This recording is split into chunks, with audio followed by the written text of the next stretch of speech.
At the time of recording, more gameplay footage for Terry in Street Fighter VI has just been released, and he looks great. To celebrate, let's take a look at the story of the character, to give people unfamiliar with him a crash course on what he's about. If you're interested in Terry in general, looking to main him in 6, or looking forward to the 2025 release of Garo, this video's for you.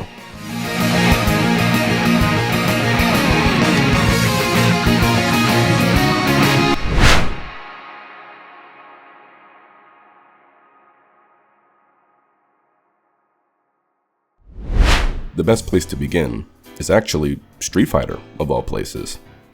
Though Terry's debut would be in the first Fatal Fury, his design was already in the works back in the first Street Fighter, as Takashi Nishiyama would produce both games.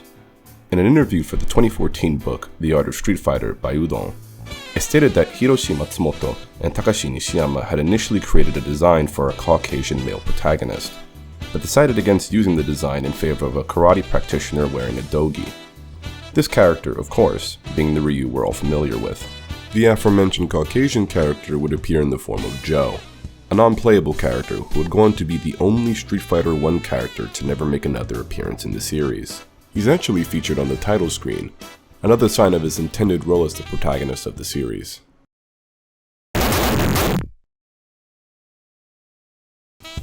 Though Takashi and Matsumoto would leave Capcom after being scouted by SNK, the two still wanted to make use of the initial design. And so, the character would become Terry Bogard, the main character of a new IP, Fatal Fury. This is where Terry's story as a protagonist begins.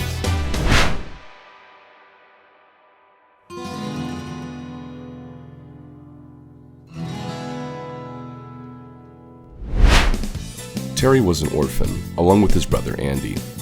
Initially growing up on the streets, they were soon adopted by one Jeff Bogard. The three would then move to Southtown, a city near the south coast of the US, likely modeled after the state of Florida. However, at the age of 10, tragedy strikes as the two brothers would witness the death of their foster father at the hands of local crime lord Geese Howard. Still being children at the time, the two would go their separate ways to train for a decade before seeking their revenge against Geese. Andy would journey to the east to study ninjutsu. Terry, on the other hand, would stick to the streets, combining his own style with martial arts learned under the guidance of Tong Fu Ru, the master who trained both Jeff and Geese. Under his tutelage, Terry would learn the martial art Hakkyoku Seiken, roughly translating to 8 Extreme Holy Fist in English. It's a martial art that blends elements from various traditional kung fu styles. However, the notable difference is that Hakkyoku Seiken emphasizes the flow of energy, or chi, gathered from nature, and integrates it with the practitioner's personal fighting style. This would become the basis of the many iconic moves seen throughout the series from our main cast. A decade of training later, Terry, Andy, and newly found friend Joe Higashi would enter a martial arts tournament named the King of Fighters, its host being none other than Geese Howard. After facing off against a wide variety of opponents, Terry is taken to Geese Tower to fight the crime lord for the finals. Terry would emerge victorious over Geese, kicking him off the tower to his death.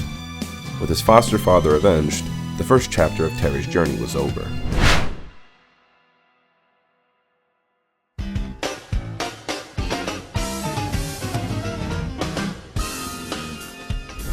Fatal Fury 2 is a relatively similar affair to the first game. With the new year comes a new King of Fighters tournament, but instead of Geese being the host, it's his half-brother, Wolfgang Krauser. The stakes are higher as well, as this competition would be on a global scale, no longer localized to just Southtown. Nevertheless, Terry along with his friends enter the tournament, with Terry ultimately defeating Krauser in the finals, becoming a living legend in the process. The shame of this defeat would cause Krauser to later take his own life.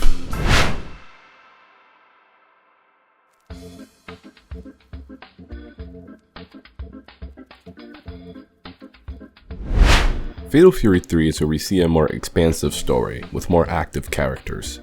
This time around, there is no King of Fighters tournament, with the focus of the plot instead being on a set of scrolls that the infamous Geese Howard seeks to get his hands on. You heard me correctly, Geese is back from his presumed death in the first game, and he has his eyes set on the legendary Jin Scrolls. But what exactly are these scrolls? To answer that question, we need to take a look at two new villains, Jin Chong-shu and Jin Chong-rei. These two were originally ordinary boys, though they would be orphaned at the age of 6 to disease. Prior to this, their father spoke of one Qin Wanglong, a legendary general during the Qin dynasty and ancestor of the two boys. At age 14, the two boys would be attacked by bullies and left wounded and unconscious. They would never wake up as themselves, however, as they would be possessed by the two sons of Wanglong respectively. These two spirits were filled with ambition, as it was their father, Wanglong, who wrote the Jin Scrolls. These three scrolls, when gathered, are said to bestow great power, and most importantly to the two brothers, immortality. And so they set their sights on Southtown, where the scrolls are located, intending to use them to gain new immortal bodies and then take over the world. To start, they would employ infamous criminal Ryuji Yamazaki to search for the scrolls in Southtown, which kicks off the events of the story. 3 years following the events of the second King of Fighters tournament, Terry returns from traveling the world to be informed of rumors of Geese being alive and in pursuit of the Jin Scrolls. After a series of battles, Terry once again challenges Geese at a temple in his tower. Terry comes out victorious, but a fire breaks out during the course of the fight, forcing a retreat via helicopter while Geese makes his escape.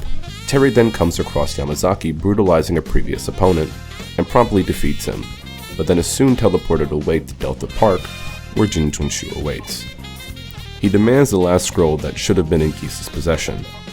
After defeating him, Jin Chonrei comes to fight, enraged at his brother's defeat. Beating these two marks the end of the story, yet the scrolls are nowhere to be found. Turns out, during the scuffle, Geese had snuck in and escaped with the scrolls. A surprisingly dire note to end the game on, the main villain of the series escaping with the key to immortality. You wouldn't see how this plays out until the next entry, Real Bout Fatal Fury.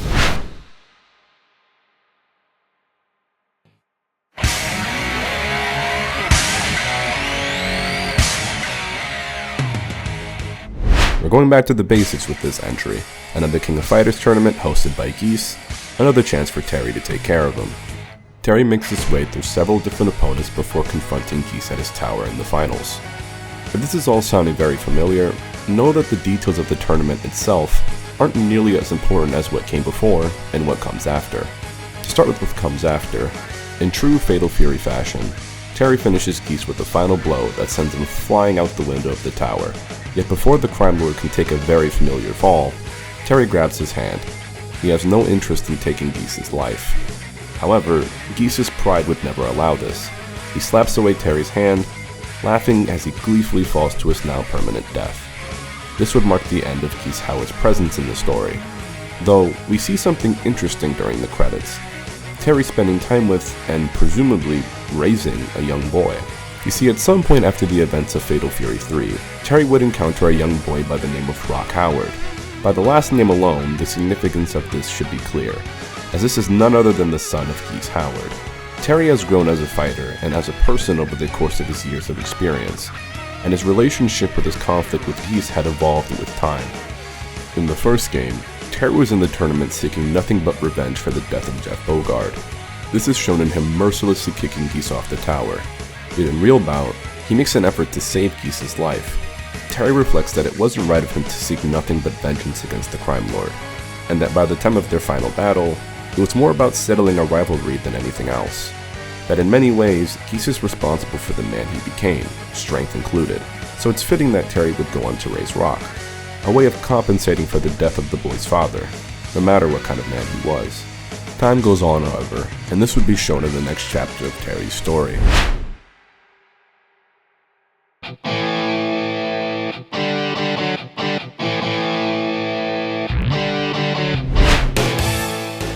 10 years have passed since the last tournament and the death of Geese. Rock and Terry are enjoying their travels, and an unprecedented peace exists in Southtown. But this is Fatal Fury, and you know what that means. Another King of Fighters tournament, though this one is called Maximum Mayhem. With Terry being the undefeated champion, an invitation making its way to him was expected, but it was also addressed to Rock. More importantly, including the possibility of information regarding Rock's late mother, Marie Heinlein. Naturally, the two accept the challenge and Terry makes his way to the finals. There, a giant, menacing karate practitioner by the name of The Grant awaits as the final opponent of the tournament. But this is all a ruse, as when he's defeated, the true host of the event is revealed. Kane Heinlein, Rock's uncle, and Geese's brother-in-law. As Geese's final opponent and killer, Kane had taken an interest in Terry and wanted to gauge if Terry was amicable to his cause. The secession of 2nd Southtown, a sister city of Southtown, from the rest of the US as an independent city-state, one where people can quote-unquote live again outside of the benign existence of modernity. Terry, however, shows no interest in neither Kane's plan nor his ideals, and a fight breaks out. After winning, presumably putting an end to another threat to South City's peace, Terry explores his hometown, pondering what Kane had expressed to him about the state of things. He looks around at the people and decides to maintain his faith in them, ending things off with a friendly game of basketball with the youth. Though this ending is likely not canon, considering Kane's identity as Marie's brother and goading our two heroes with information about her, Garo is primarily Rock's story, fitting as he functionally serves as a successor character to Terry in the wake of his long rivalry with Geese, and shares their techniques as well. Though it was never confirmed at the time, it's likely that Rock's ending is the canon ending. In this version of events, the tournament goes as per usual, with Rock being the one in the finals and making his way to Kane. It's revealed that the main purpose of the tournament was to bring Rock to the fold, making him Kane's partner in realizing his ambitions. He states that this was all in service of Geese's will, which had been discovered following his death, but was quote-unquote indecipherable. Rock shows little interest. When Kane reveals that Rock's mother, Marie, is still alive, he immediately complies. Terry is initially shocked to see Rock by Kane's side, but when Rock says he'll be back, he smiles, showing trust in Rock's judgment and saying that he believes in him. Rock and Kane both leave together, with the future being uncertain.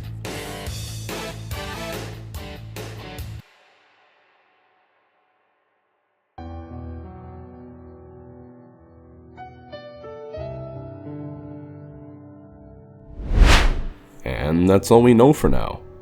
Luckily, we shouldn't have to wait much longer, since, after what will be 26 years of waiting, the next chapter of Terry and Southtown's story is almost upon us.